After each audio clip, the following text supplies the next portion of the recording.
नमस्कार बंधुरा आशा करছি তোমরা সবাই ভালো আছো আমিও ভালো আছি। তো শীতকালীন নানা রকম সবজির মধ্যে শিম একটা অন্যতম সবজি।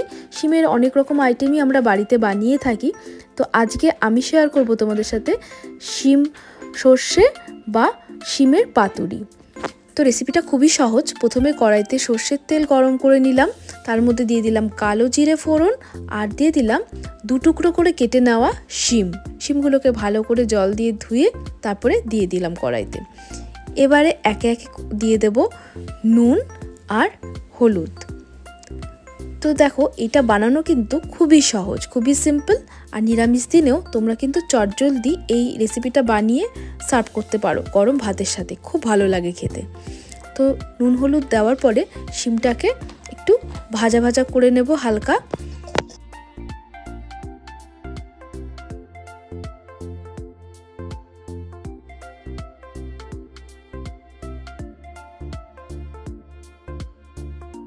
মাঝারি আছে শিমটা ভাজতে ভাজতে আমি শিলনোড়াতে সর্ষের পেস্টটা বানিয়ে নিচ্ছি।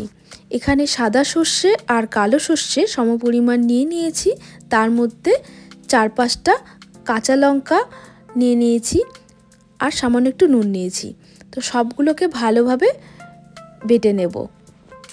চাইলে তোমরা মিক্সিতেও বেটে নিতে পারো, শিলনোড়ায় বাটলে কিন্তু বেশ ভালো হয়।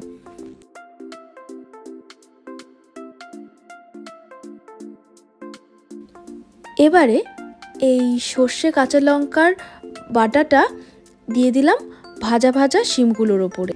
আর দেখতেই পেলে সর্ষে বাটাটার সাথে একটু জলও দিয়ে দিয়েছিলাম।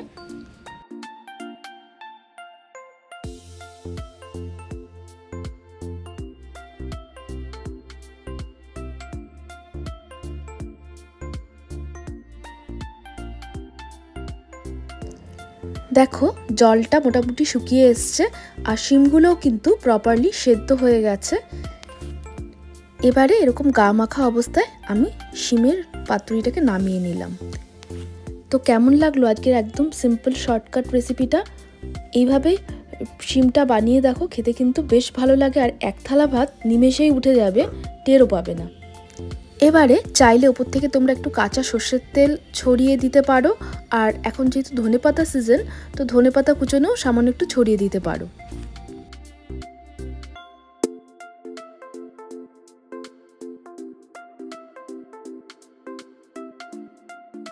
তো কেমন লাগলো আজকের এই সিম্পল রেসিপিটা?